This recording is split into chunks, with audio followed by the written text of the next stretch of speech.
You guys, jumping on today. Proud of our team for going on the road in the division and finding a way to get the W.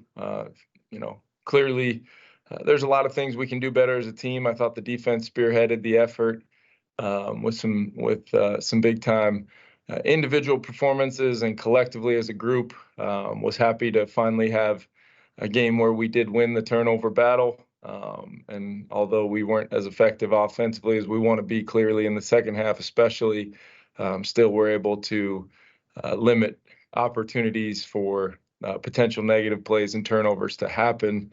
But we still look to continue to have the growth, with our ability to run it, throw it, marry the run in the pass, convert on third downs.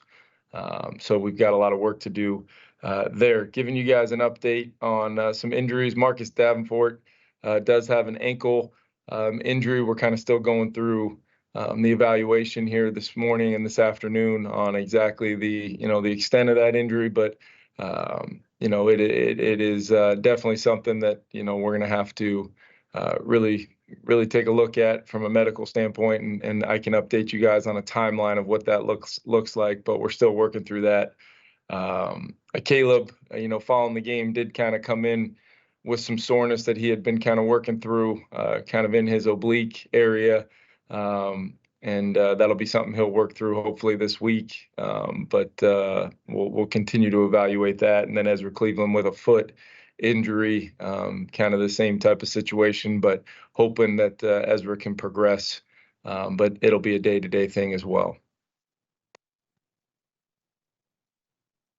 All right, we'll start with Dave, Andrew, and then Dane. Kevin, just wondering, what do you feel like you learned about calling a game without Jefferson, and what's the best sort of formula for making that work without him? Yeah, I think, regardless of whether Justin is out there or not, you can't have 6 or 7 3rd and 11 plus, third downs where you're trying to convert against a team that is hard to convert in those longer yardages, a team that, has played some good vision zone, split safety stuff in their background. And it's what they do best. And we kind of played right into that with some negatives, some, penalties, some things that caused us to get behind the chains.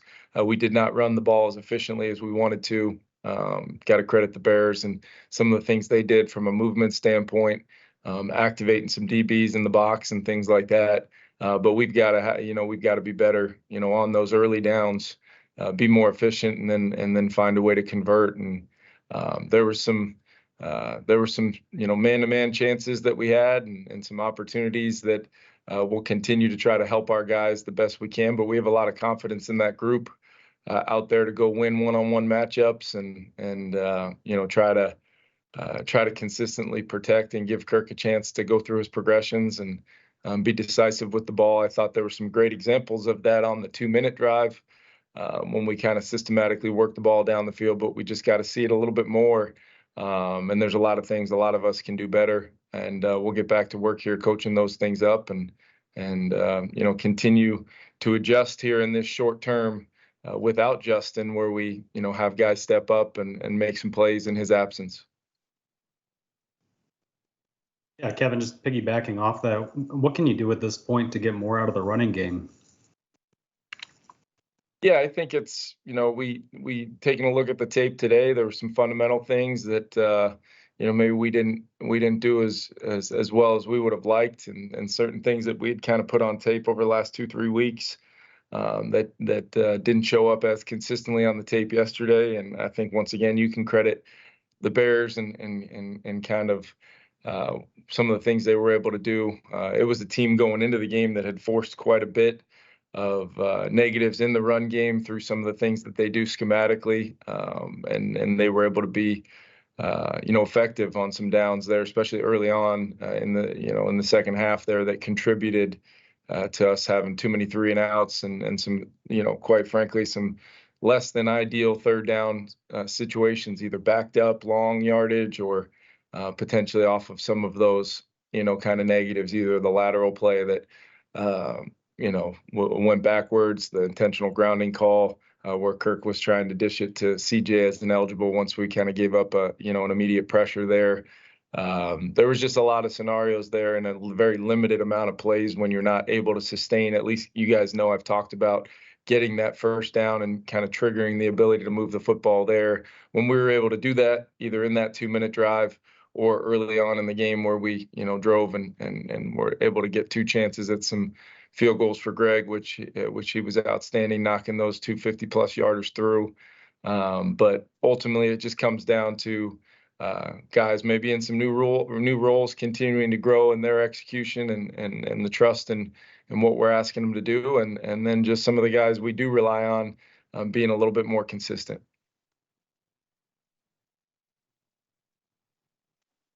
Kevin, you've talked this season about chasing that complete performance, that best performance. Yep. What does that look like in your eyes, and how close are you guys to attaining that? Do you think? Well, I think it starts with winning the turnover battle, which we were able to do yesterday. Defensively making some big plays, and offensively doing everything within our power of carrying the football when we possess it, to manage not catastrophically giving away the football, which has hurt us so much, early on through these first 5 games before yesterday. And then it comes down to, once you're able to be all about the ball and protect the football, then it comes down to putting it all together from a standpoint of being efficient in the run game, finding ways to get explosives in the play pass game. We were able to hit a couple plays there. We had another chance down the sideline for Jordan, where he got behind the coverage, all with opportunities on early downs that we can get in our offense when we can sustain some efficiency. Now, with all that being said, we have other tools at our disposal to try to be more efficient, where maybe it's not the run game. It could be the rhythm and timing of the quick passing game, or the no huddle, or different personnel groupings. We've got to go into all of those tools to try to best serve ourselves on offense when you are, without a player of Justin's caliber, where we have, quite honestly, built a lot of the things that we do around him. But that is by no stretch going to be allowed to be an excuse for us not going out there and playing to our potential on offense. And it starts with me and our staff, and then giving these guys the tools that they need to go have success. But I do think that complete performance is out there for us. Alec, Jeff, and then Andrew. Yeah, hey Kevin. Just how important has Daniil been to what you guys are doing on defense, and how important was, obviously bringing him back to be able to do probably what you've seen from him? Yeah, I thought yesterday Daniil showed up even much more so than his 2 sacks. He was really active on the edge, physical, explosive. Daniil's a huge part of our defense, whether we're just rushing 4, trying to get him one-on-ones, or, we are sending pressures, and where we have him in the pressure, what gap we have him hitting, moving him around the front. He's a integral part, and will continue to be so, of Flo's, kind of plan going into each and every game. And I think it's been critical to have him back, and very, very fortunate that we have him in there.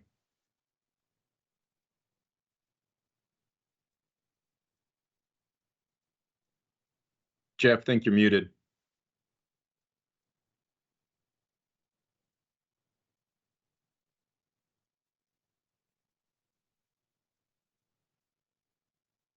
Jeff, we'll try to come back to you. We can go to Andrew next. Sorry, not picking you up. Hey, Kevin, I just wanted to follow up from the outside. It looked like Lewis Cine was a healthy scratch. Just where's he at in his development, and what do you want to see from him?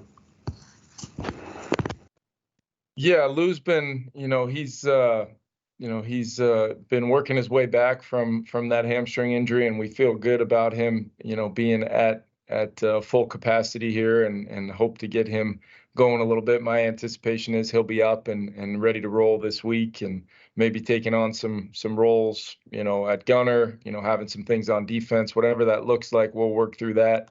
But yeah, Lou is, there's a lot of ways to describe a healthy scratch, and when a guy's working himself back, and then the roles you envision for him, for that game, Lou knows we have 100% confidence in him, and I think we'll see his role continue to evolve and grow throughout the season.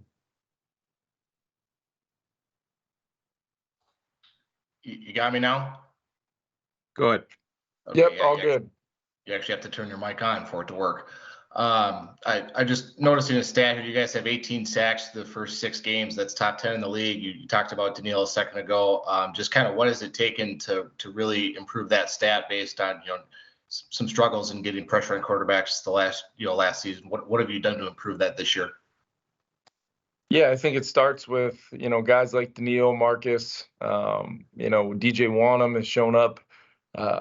We've been able to, maybe where the pressure packages haven't always equaled sacks, it has forced teams to, change the way they want to play, change the way they slide protections. They have to account for the threat of guys coming when they're down there around the line of scrimmage, specifically Harrison Smith when he's down there, or maybe it's Metellus, maybe it's Byron Murphy off the slot. But when you've put a lot of that on tape, and all of those things are possible, offenses have to account for that. So they're talking a little bit less about making sure they have a great plan for Daniil or Marcus or DJ, or any of our other guys. So I think it all kind of works together over the totality of these first 6 games, and we've kind of seen the impact of that. Now we want to continue to marry the rush and coverage together. When we are bringing pressure, what's it look like on the back end so that we're fundamentally sound and covered from a standpoint of where people may try to attack us. I thought we did a good job yesterday having a plan for DJ Moore and really Komet and Mooney as well. They were able to make a couple plays here and there, but for the most part, I thought versus what had been a pretty explosive skill group over the previous couple weeks, our guys did a nice job on that, while still finding a way to get pressure and force the quarterback off the spot and get him on the ground a few times. I've got one more as well. There's been a lot of chatter since the slow start, not getting the results you wanted in the win column. I guess obviously getting the win yesterday was huge, but what have you guys done to block the outside noise of, are certain players on the trading block? Are you going to make certain moves? What have you done to block all that out, knowing that, how big it was to get the first division win yesterday? Yeah, I think, my job is to continue to get the team to focus on the things we can control, which is our performance, our response to some adverse situations that a lot of times we've caused ourselves through some of the early turnover issues, some of the critical plays here against our defense on some longer yardage plays. All 3 phases, what my challenge to those guys continues to be, and I thought they did a great job with that yesterday, is regardless of what happens either against us in that phase or another phase that you've got to then come in and try to overcome, look at it as an opportunity to respond and do it for the betterment of the team. And we saw that yesterday with a couple of those critical turnovers that our defense forced. Jordan's interception then turns into a 2-minute opportunity that we take down and kind of build on one play. And then the offense comes in, on a day we weren't as successful as we wanted to be by any stretch. That drive was very indicative of taking advantage of an opportunity that we were able to create, and the defense was able to kind of set the tone no matter the circumstance, no matter whether it was coming off of a 3 and out or coming off of the ball getting tipped out of Kirk's hands and on the fumble. We responded yesterday on the road when it would be very easy for us to either allow that noise to start overtaking part of our preparation or overtaking our ability to execute in the game. Keep it about that phase, one play at a time, and look at it as an opportunity to go make a play for, to put the team back on track to where we want to be. And I thought there were examples of that, some easier to see than others, but there were examples of that all over the field yesterday that contributed to us coming away with a win when we still have a lot of things we need to continue to improve on. All right. I have no other questions. Thanks, everybody. See you on Wednesday. Thanks, guys.